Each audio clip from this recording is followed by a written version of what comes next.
Hello everyone, Razia मशकूर वतन की बात हम वतनों के साथ एक और नए एपिसोड में आज हम बात करेंगे इंडियन मुस्लिम्स की। हमारे साथ हमारे गेस्ट स्पीकर हैं डॉक्टर शेख उबैद साहब। डॉक्टर साहब न्यूयॉर्क में होते हैं और बहुत सोशली बहुत एक्टिव हैं और बहुत सारी चीज़ें बहुत सारे जो सोशल वर्क है फॉर मुस्लिम्स और minorities in India and in America, वो उसके लिए बहुत काम करते हैं। बहुत सारी डिफरेंट ऑर्गेनाइजेशन से जुड़े हुए हैं और बहुत एक्टिव हैं। सबसे पहले तो आपका बहुत बहुत स्वागत है, बहुत बहुत खैर मकदम आपका वतन की बात में। जी बहुत बहुत शुक्रिया, मुझे आपने मौका दिया। बहुत हमारी खुशनसीबी है कि हम आप लोगों से और जो लोग ग्राउंड पर काम कर रहे हैं उनसे बात करने का हमें मौका मिल रहा है। उबैद साहब, आप हमें थोड़ा सा अपना जो आपका प्रोफेशन है, हम जानते हैं कि आप बहुत सोशल वर्क कर रहे हैं, लेकिन प्रोफेशनल आपका थोड़ा डिफरेंट है। तो आप थोड़ा अपने बारे में हमें बताएं, आप कहाँ होते हैं, आपका बैकग्राउंड कहाँ से है इंडिया में, और यहाँ आप क्या कर रहे हैं प्रोफेशनली। जी, मेरा नाम शेख उबैद है, मैं आल्बनी न्यूयॉर्क में होता हूँ। मेरा ताल्लुक हैदराबाद दक्कन इंडिया से है। बाय प्रोफेशन मैं न्यूरोलॉजिस्ट हूँ और जो है मैंने ट्रेनिंग की न्यूरोलॉजी में और क्लिनिकल न्यूरोफिजियोलॉजी में कॉर्नेल यूनिवर्सिटी से और उसके हॉस्पिटल से। और मैं जो है फाउंडिंग प्रेसिडेंट था इंडियन मुस्लिम काउंसिल का और कोलिशन अगेंस्ट जेनोसाइड का नेशनल कोऑर्डिनेटर भी था। और आजकल एक नया अलायंस है, alliance to save and protect America from infiltration by religious extremist, उसका मैं कोऑर्डिनेटर हूँ। Awesome. तो जैसा कि हम सोच रहे थे कि आप बहुत मसरूफ़ हैं अपने प्रोफेशनल में भी और अपने सोशल वर्क में भी, इसीलिए मेरे जहन में आया कि जो हिंदुस्तान में आजकल फार्मर प्रोटेस्ट चल रहा है, अगर हम थोड़ा सा पीछे जाकर देखें कुछ महीने या शायद इस साल के शुरू की हालत देखें, तो हमारे पास शाहीन बाग था वहाँ पर, और शाहीन बाग भी किसी पॉलिटिकल या सोशल जो ऑर्गेनाइजेशंस होती हैं उनके अंडर शुरू नहीं हुआ था। वो भी एक तरह का अवाम का गुस्सा था, या अवाम की नाराजगी थी, या अवाम की जागना था कि वो अपने हक के लिए खड़ी हो गई थी, और उसमें खवातीन ज्यादा आगे आई थी, क्योंकि हम देख रहे थे उससे कुछ और पीछे जाके अगर हम देखें तो जो जहादीज और लिंचिंग और जो ब्रांडिंग की गई थी मुसलमान की एज अ जहादिस्ट, उसकी वजह से शाहीन बाग में खवातीन ज्यादा सामने निकल कर आई। तो अगर आप इन दोनों इवेंट को जो इसी साल के हैं, और हिंदुस्तान जो दुनिया की सबसे बड़ी डेमोक्रेसी है, उसमें दो बड़े मजाहिब के लोग, मजाहिब से मतलब मेरा रिलीजन से नहीं, मजहब से मतलब मेरा जो हमारी डेमोक्रेसी है उस वो हमारा एक मजहब है जो हम फॉलो करते हैं एज एन इंडियन सिटीजन। तो फार्मर्स भी अपने हक के लिए लड़ रहे हैं, और शाहीन बाग भी अपने हक के लिए था। आप इन दोनों को किस तरह देखते हैं एज अ मुस्लिम और एज अ सोशलिस्ट, आप सोशल एक्टिविस्ट? बड़ा अच्छा सवाल किया आपने। दोनों भी जो है स्पॉन्टेनियस मूवमेंट थी, दोनों भी अपने अपने हकूक के लिए।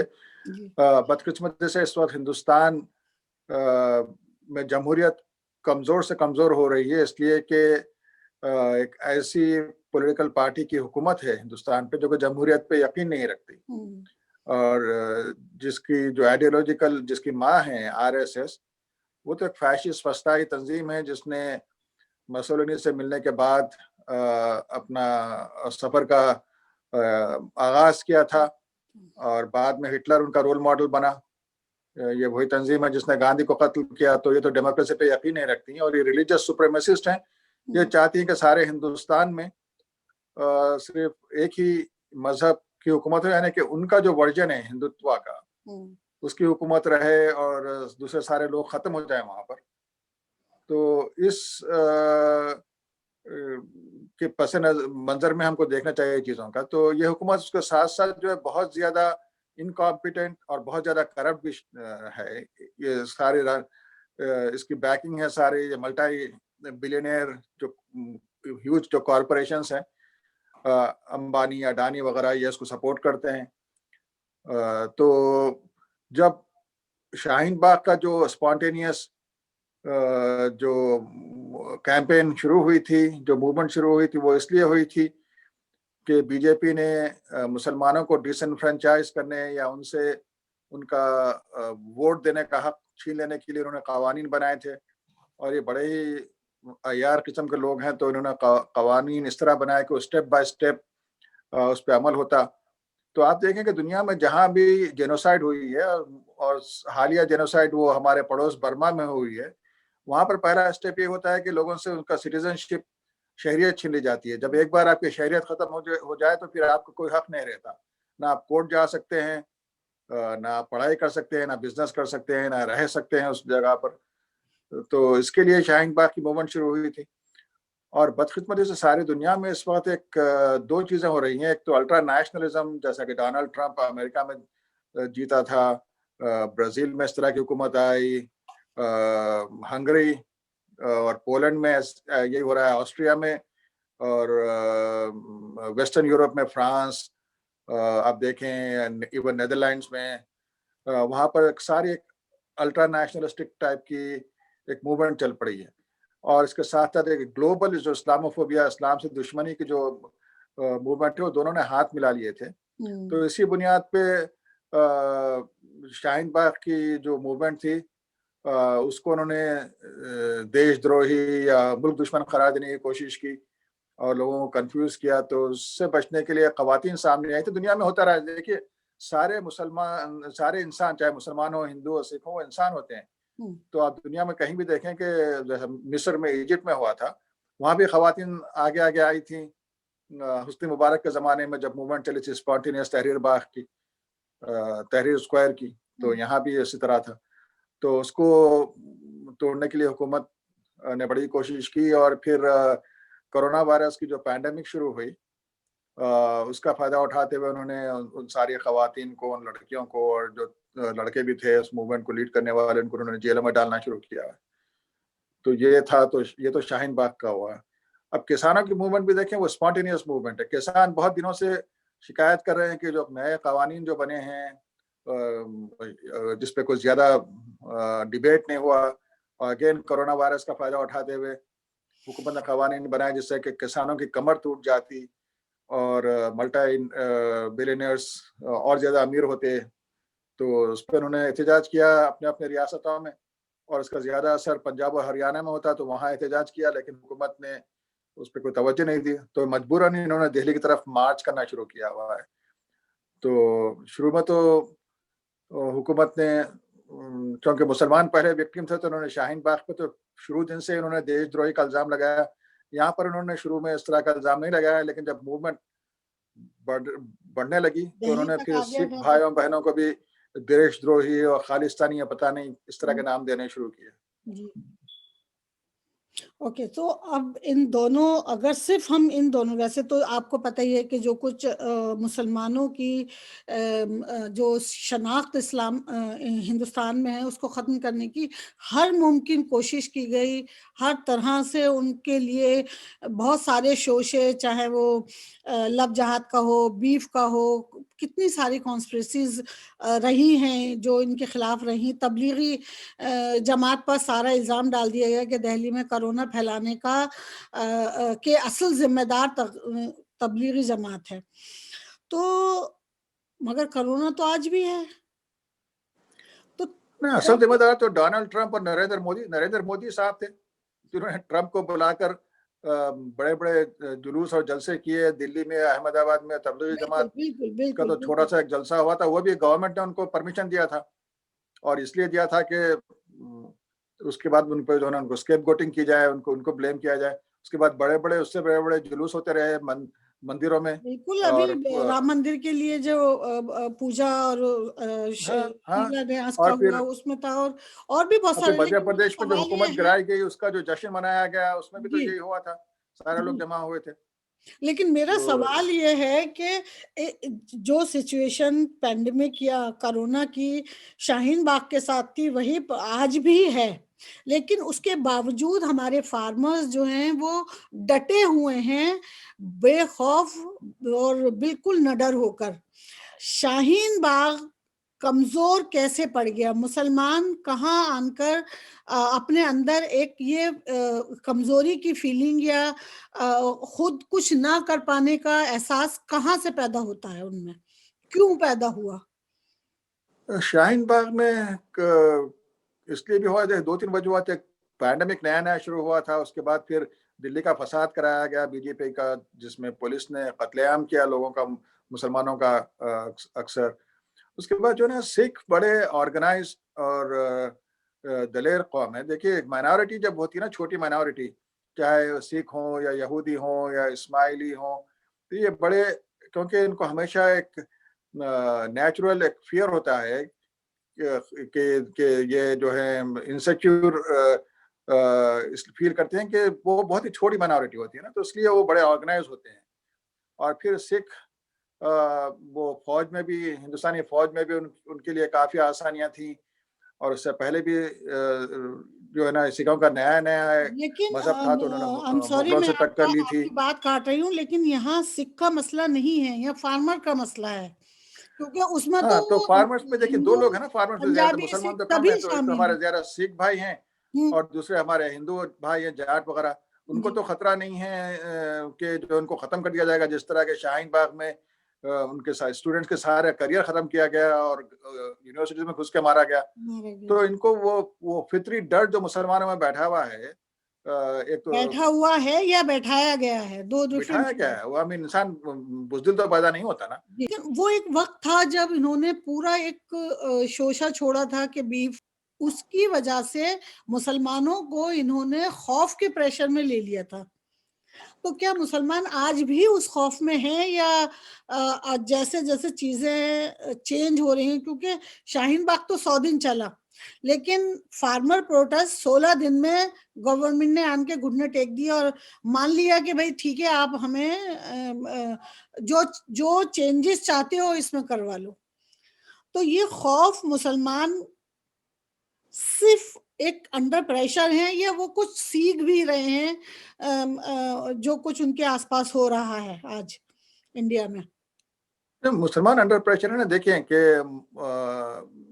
बीजेपी की हुकूमत आने से पहले भी वो हिंदुत्व की जो मेंटालिटी थी, वो कांग्रेस में भी जो है ना इन्फिल्ट्रेट कर चुकी थी। तो आपने देखा कि एक सीरीज ऑफ हर चंद साल के बाद एक बहुत बड़ा पोग्राम होता, जिसे फसाद का नाम लिया, रायट का नाम लिया दिया जाता।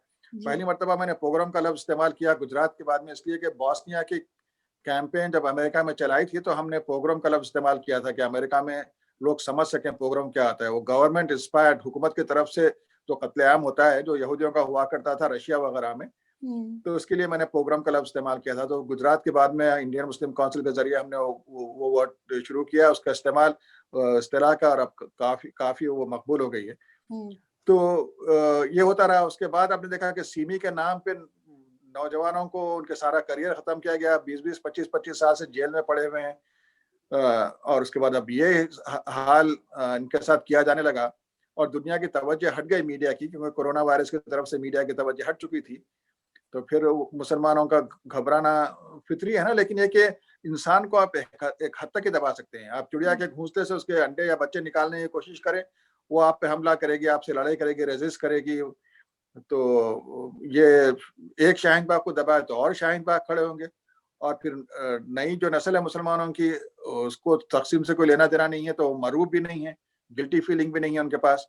उनको सोशल मीडिया का इस्तेमाल भी आता है, तो वो अपना पीसफुल तरीके से एहतजाज करते रहेंगे। रिसेंटली जो कुछ भी हुआ इलेक्शन में और उसमें, तो एक एक बहुत बड़ा तबका था जो जो एक दो तीन मुस्लिम पार्टीज हैं, ये भी बहुत ज्यादा मुस्लिम फेवर में नहीं है। शायद डायरेक्ट या इनडायरेक्ट इन्होंने भी इस करंट गवर्नमेंट को ही फायदा पहुंचाया है।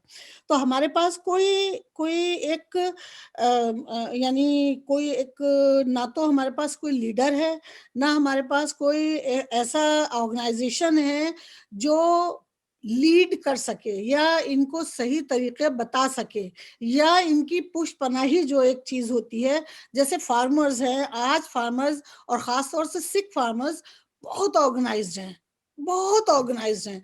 मुसलमान एजुकेटेड भी कम है और ऑर्गेनाइज तो बिल्कुल नहीं है। तो इस सूरत हाल में मुसलमान, इंडियन मुस्लिम को अपने हक के लिए, देखिए हम में से हर मुसलमान अपने मुल्क की बेहतरी के लिए जान दे सकता है, नो डाउट अबाउट इट। इसमें ना आपको डाउट है, ना मुझे डाउट है, ना हमारे जो पीछे बहन भाई हैं उनको डाउट है। उसके बावजूद वो सामने आकर काम नहीं कर पा रहे हैं। तो उनको किस तरह से आप क्या कहना चाहेंगे कि किस तरह से उन्हें मुनज़्ज़म होना चाहिए इस सारी सूरत हाल में? देखिए, मुझे मैं काफ़ी पॉजिटिव हूँ, मुस्बित हूँ इस बारे में कि जो है ना वो आज नहीं तो कल वो क़यादत उठेगी। नॉर्थ में ज़्यादा मसला है, इसलिए कि देखिए आप केरला के, तमिलनाडु के, तेलंगाना और इवन कर्नाटका के मुसलमान उतने मरूब नहीं हैं, क्योंकि उन पे वो जुल्म सितम नहीं हुआ जो नॉर्थ में हुआ था। और उनमें पढ़े लिखे लोग भी काफ़ी 47 से रह गए थे। तो उनके पास, उनको अपने उनकी इकोनॉमिक कमर भी मजबूत है और उनको अपने हुकूक का भी पता है। नॉर्थ में जहाँ-जहाँ मुसलमानों की इकोनॉमी मजबूत थी, वहाँ-वहाँ उन्होंने फसादात कराए, मुरादाबाद हो, जमशेदपुर हो, अलीगढ़ हो। लेकिन ये कि इंसानों को दबाया नहीं जा सकता, तो वो उठेंगे और अपना अकल का इस्तेमाल करके करेंगे। आपने बेशक सही कहा कि जब मुल्क पोलराइज हो जाता है, तो उसमें माइनॉरिटी राइट्स की बात करने वाली कोई तंजीम खड़ी हो जाए, तो उसको कानूनी हक तो हासिल है, दस्तूरी हक तो हासिल है, लेकिन उसमें जो है ना वो पोलराइजेशन को बढ़ाने वाले जो लोग हैं उनको फिर मौका मिलता है। हालांकि बीजेपी हिंदुओं को इकट्ठा कर रही है, उनके नाम पे वोट ले रही है, लेकिन जिस तरह जर्मनी में हुआ था कि कोई अक़लियतों के हुकूक की बात नहीं करता, तो मुसलमानों को सोचना चाहिए कि वो कोई मुस्लिम पार्टी के नाम पे अपने हुकूक का ज़्यादा दिफा कर सकते हैं, या मुल्क में कोई ज़्यादा फेडरलिज्म लाकर, मेरे ख्याल में अपनी आइडेंटिटी थोड़ी सी कमज़ोर हुई। अब उसके बरखिलाफ अमेरिका में देखिए, अमेरिका में जूइश अमेरिकन अपने हुकूक की बात करते हैं, अफ्रीकन अमेरिकन अपने हुकूक की बात करते हैं, इटालियन अमेरिकन, कैथलिक अमेरिकन, हर अमेरिकन, मुस्लिम अमेरिकन भी कर रहे हैं, हिंदू अमेरिकन भी, इंडियन अमेरिकन भी। तो इंडिया में भी कुछ इस कदम का माहौल होना चाहिए कि तमाम जो आइडेंटिटीज़ हैं वो उभर कर आएँ। एक नेशनलिस्ट आइडेंटिटी अगर आए, तो उसके जवाब में जो है ना वो अल्ट्रा नेशनलिज्म ला देते हैं। तो वो nationalism is a slippery slope. उसके बजाय आप एक फेडरलिस्ट तरीक़ाकार को अपनाएँ, उसमें जो पार्टीज़, रीजनल पार्टीज़ हैं उनको स्ट्रेंथन करें, उसमें से हिंदुत्व का इन्फ्लुएंस कम करें। मुसलमानों को डिमांड करना चाहिए रीजनल पार्टी से कि भाई अगर आप हिंदुत्व का असर कम करेंगे तो हम आपको सपोर्ट करेंगे। आप ये नहीं कर सकते कि बीजेपी से डरा के हमसे हमारे वोट लें और लेकिन हमको फिर उसी तरह सेकंड क्लास सिटीजन की तरह ट्रीट करें। तो इस तरह की कोई नई स्ट्रैटेजी बनना चाहिए। बनना तो चाहिए, लेकिन कौन बनाएगा? इंडियन मुस्लिम्स में तो मुझे नहीं लगता कुछ, जैसे अभी मैंने अभी आज ही की बात है, नहीं सॉरी कल की बात है, कल से पहले 2-3 जगह खालिस्तान का नारा उठा था, जो ये हमारे फार्मर्स बैठे इनके दरमियान, कि आपको फार्मर्स को खालिस्तानी सपोर्ट मिल रही है, इसलिए ये इतने स्ट्रांग हैं। ये आपने सुनी होगी खबर। जी जी जी। लेकिन कल से लेके आज तक, यानी पिछले 24-30 घंटे में पूरी दुनिया से जो प्रेशर गया है, पूरी दुनिया से सिखों का, फार्मर्स फैमिलीज का जो प्रेशर था वो इतना जबरदस्त था, और कि उन्होंने जो स्लोगन कर रहे थे, इवन जो नेशनल मेन स्ट्रीम मीडिया है हमारा, उसने खालिस्तान का नाम निकाल दिया। उसकी वजह ये थी कि एक तो प्रेशर था बाहर से, जो बाहर से लोग रह रहे हैं, दूसरा प्रेशर अंदर से आया कि इन्होंने जियो को बायकॉट कर दिया एक दिन के लिए। तो जाहिर है कि जो कंपनीज ऑनरशिप है जिन लोगों की, अडानी अंबानी की, वो तो बौखला गए, क्योंकि वहां तो बिल्कुल 2.5 बिलियन लोग बैठे हुए हैं। 2.5 बिलियन ने अगर अगर अपना सब्सक्रिप्शन जियो से खत्म कर दें तो एक दिन में जो है वो उसका रिजल्ट सामने आ गया। मुसलमान इस तरह से मुनज्जम नहीं है, ना हिंदुस्तान में, ना हिंदुस्तान से बाहर। उनको कैसे मुनज्जम किया जाए? देखिए, उसको उसको सबसे पहले तो एहसास होना चाहिए कि मुनज़्ज़िम नहीं है। तो वो एहसास अगर आ जाए तो उसके बाद फिर देखना ये चाहिए कि मुनज़्ज़िम कैसे होते हैं। देखिए, गांधी जी ने सीखा हेनरी थोरियो से, अमेरिकन से, कि भाई कैसे सिविल डिसोबीडियंस किया जाए। फिर गांधी जी से वापस अमेरिका में मार्टिन लूथर किंग ने सीखा। तो दुनिया में एक दूसरे से सीखते हैं, तो मुसलमान भी सिखों से सीखेंगे, दूसरे लोगों से सीखेंगे। अरब मेरा स्प्रिंग जो तो हुई थी टॉपिक ही जिसको भी आज का दबाया यही है गया, कि हमें सिखों से कुछ बहुत सबक लेना चाहिए।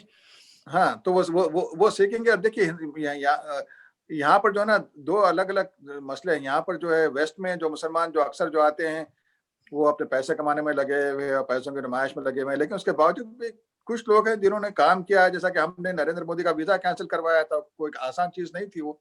उसके बाद फिर मुस्लिम तंजीमें जो है वो फोकस नहीं रही, मुंतशिर होने लगी और कोई ढंग से काम नहीं कर रही हैं। गुज़िश्ता चंद सालों से सिर्फ नाम हो रहा है उनका। उन्हें तो तो बच्चा बच्चा दोबारा फिर उन लोगों ने जिन्होंने पहले काम किया था, दोबारा वो मुनज़्ज़िम हो रहे हैं, तो यहाँ तो हो जाएंगे।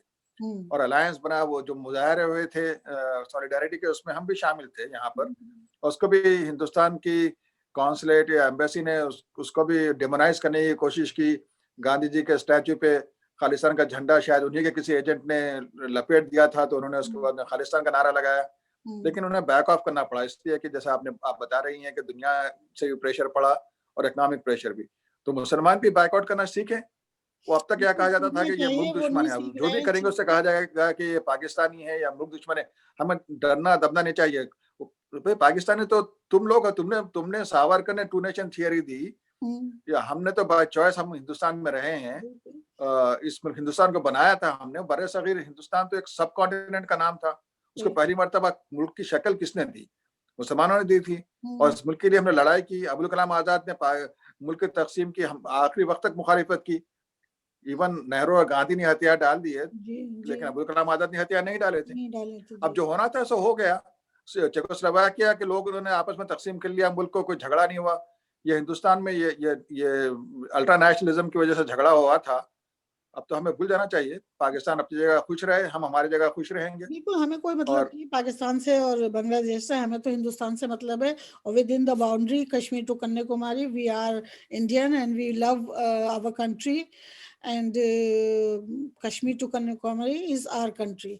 तो वो इशू नहीं है। लेकिन एक चीज है कि जब अभी भी हम देख रहे हैं कि किस तरह से शाहीन बाग को हटाने के लिए, खत्म करने के लिए, डिस्ट्रॉय करने के लिए जिस तरह से स्टूडेंट्स को इस्तेमाल किया गया, जामिया के और दूसरी मुस्लिम यूनिवर्सिटीज़ के, उसमें आज की तारीख में उमर खालिद का आपको मालूम है कि वो सेडिशन का चार्ज के साथ अंदर बंद है, और आज उनके पेरेंट्स को, यानी उसकी बहन को और माँ को भी गिरफ्तार किया गया है। तो ये जो सूरत हाल है, इससे कैसे निपटा जाए? नहीं, इसमें जो है बाहर से हमें प्रेशर डालना जरूरी है। हम ऑर्गेनाइज होकर प्रेशर डालें बाहर से। देखिए, फैशिज्म किसी भी मुल्क में जब आ जाता है ना, तो अंदर से खत्म नहीं होता, क्योंकि अंदर वो क्रश कर देते हैं। अब उन्होंने सिखों को क्रश नहीं करने का इस वक्त फैसला किया है, इसलिए वो पीछे हो गए। लेकिन कल के दिन उनकी भी बारी आएगी। वो पता है सिखों को, हमारे सिख भाइयों बहनों को, इसलिए वो डटे हुए हैं और वो दोस्ती का हाथ बढ़ा रहे हैं दूसरे माइनॉरिटीज की तरफ से। इस तरह क्रिश्चियन भाइयों बहनों को समझना चाहिए, मुसलमानों को भी अक्ल आना चाहिए कि भाई ये लोग सीरियस हैं जब ये बात कर रहे हैं कि मुल्क से दूसरे मजहब का खात्मा हो जाएगा। तो उसके बाद फिर मुनज़्ज़िम होने के सिवा कोई चारा नहीं है ना, वरना तो खत्म हो जाएंगे। तो ये इसकी बात होनी चाहिए। उसके बाद फिर आहिस्ता आहिस्ता, इस वक्त तो सोशल मीडिया से हमें बड़ी सहूलत है कि उसके जरिए जरूर हम सहूलत है, यंगर लेकिन नस्ल तक सोशल अगर जाएं, मीडिया हम पुराने नस्ल के लोग जो है ना, वो अभी भी या तो फिर मायूसी का शिकार हैं या कि फिर डिविजन्स का में शिकार डरे हैं। हुए ज्यादा हैं मुस्लिम्स, डरे हुए। इंडियन मुस्लिम्स बहुत डरा हुआ है, इसमें कोई शक नहीं है। और बाहर से भी उनका कोई ऐसा कोई कोई एक आवाज नहीं है। अगर हम देखें तो, क्योंकि सिखों के लिए तो फिर भी चलो कनाडा मौजूद है कि वहाँ के प्राइम मिनिस्टर तक बोल दिए, मुसलमानों के लिए नहीं है ऐसा कहीं भी। और ना मुसलमान, अनफॉर्चुनेटली, बहुत बहुत अनफॉर्चुनेट है कि मुसलमान जहाँ भी हैं, जो आज आधी दुनिया उनके कब्जे में है, उसके बावजूद वो यूनाइट ने होकर एक आवाज नहीं है उनकी कहीं से भी, किसी भी, चाहे वो बर्मा के लिए हो, चाहे वो अलगोर के लिए हो, चाहे वो इंडिया के लिए हो, नहीं है कोई एक आवाज। तो क्या हाँ, नहीं थे, लेकिन हो रहे हैं। फॉर एग्जाम्पल बर्मा के लिए हमने बर्मा टास्क फोर्स बनाई थी, और उसी की कोशिशों से जो है ना सेनेट में और हाउस में जो रेजोल्यूशन पास हुआ, चाइना के खिलाफ पास हुआ। जी इंडिया के लिए हमने मोदी का वीजा कैंसिल कराया था, हम दोबारा ऑर्गेनाइज होंगे इंशाल्लाह। और वो वीजा इसलिए कैंसिल हुआ था कि सारे हमारे हिंदू भाई बहन, सिख, दलित, ईसाई, सारे लोगों ने इकट्ठा होकर, अमेरिकन ईसाई और यहूदियों ने इकट्ठा होकर हमारा साथ दिया था। तो हम दोबारा उसी तरह काम करेंगे। अमेरिका में मेरे ख्याल से हम निस्बतन आगे हैं कनाडा और यूके के, तो दोबारा हमने इस तरह का काम शुरू किया हुआ है। तो वो 5-6 साल से उमर सिर्फ खालिद के नाम लिए था, तो काम नहीं बिल्कुल हो रहा बनना था। चाहिए। नॉट ओनली उमर खालिद, उमर के साथ साथ 20-22 और लोग हैं। हाँ उमर हाँ को तो सब जानते हैं, मगर 20-22-25 लोग हैं जो सिटिशन में हैं, और ये सिर्फ मुसलमान नहीं है, उसमें दलित भी हैं, हिंदू भी हैं, क्रिश्चियन भी हैं। एक हाँ, 22-24 हमारे बुजुर्ग लेफ्टिस्ट लीडर्स को, दलित लीडर्स को उन्होंने जिस तरह जेलों में बंद रखा है, जिस तरह उनके साथ बर्ताव हो रहा है, वो वो कतई एक्सेप्टेबल नहीं है। तो इसके इंसानी लिए यहाँ हकूक की से क्या खिलाफवर्जी है। मुमकिन तो उस है? पर हमें आवाज उठानी है। तो यहाँ से उनके लिए क्या मुमकिन है? उनके लिए जो है ना, यहाँ पर अब आप एक मूवमेंट चलाएं। देखिए भाई, हिंदुस्तान के बारे में बड़ा अच्छा इमेज गांधी जी ने बना दिया था, उसका ये लोग फायदा उठाते हैं। गांधी के कातिल यहाँ आके गांधी के स्टैचू को फूलों का हार पहनाते हैं और कहते हैं कि हम गांधी के हिंदुस्तान से हैं। तो हमें बताना होगा शहरों में, इंटरफेथ सर्कल्स में जाके, लोकल मीडिया में, लोकल पॉलिटिशियंस को बताना होगा कि देखिए हिंदुस्तान तबाह हो रहा है, गांधी के कातिल हिटलर के जो पुजारी हिंदुस्तान पे हुकूमत कर रहे हैं। और उसके बाद जिस तरह साउथ अफ्रीका के लिए हुआ था ना, एक ग्रास रूट प्रेशर पड़ा था, वरना अमेरिका की फेडरल गवर्नमेंट तो गोरे लोगों के साथ ही साउथ अफ्रीका के। तो हमने ये सिलसिला शुरू किया हुआ है। हिंदुस्तान अमेरिका के कोई 8 शहरों में उसका रेजोल्यूशन पास हुआ है इसके खिलाफ, सीए, एनआरसी के खिलाफ। और इसीलिए कॉन्सुलेट और ओवरसीज फ्रेंड्स ऑफ बीजेपी और एचएसएस, जो कि आरएसएस का विंग है, डरे हुए हैं। तो ये काम हमें सारे मुल्क में करना होगा। उसके बाद कांग्रेस का और स्टेट डिपार्टमेंट में जब ये जाएगी बात, तो सिर्फ इंडियन नहीं कर रहे हैं, बल्कि इंडियन अमेरिकन के साथ साथ हमारे दूसरे अमेरिकन भाई बहन भी करेंगे। और ये हमारा फर्ज बनता है भाई। ये कहते हैं कि आप मुल्क के कपड़े, डर्टी लॉन्ड्री बाहर क्यों धो रहे हो और मुल्क की बात बाहर क्यों कर रहे हो, तो ये बेवकूफ लोग हैं। इनसे मैं पूछता हूँ कि जब साउथ अफ्रीका में जुल्म हो रहा था, जब अल्जीरिया में जुल्म हो रहा था, जब वियतनाम में जुल्म हो रहा था, जब फलस्तीन में जुल्म हो रहा था, तो हिंदुस्तान ने हमेशा मजलूमों की हिमायत में बात की। ये तो इंसानी फर्ज बनता है, ये तो universal declaration of human rights है। तो इसी तरह जब हिंदुस्तान में जुल्म हो रहा है, तो बाहर के लोगों को बात करना चाहिए, मुस्लिम मुल्कों को बात करना चाहिए, अमेरिका को बात करना चाहिए, बरतानिया को बात करना चाहिए।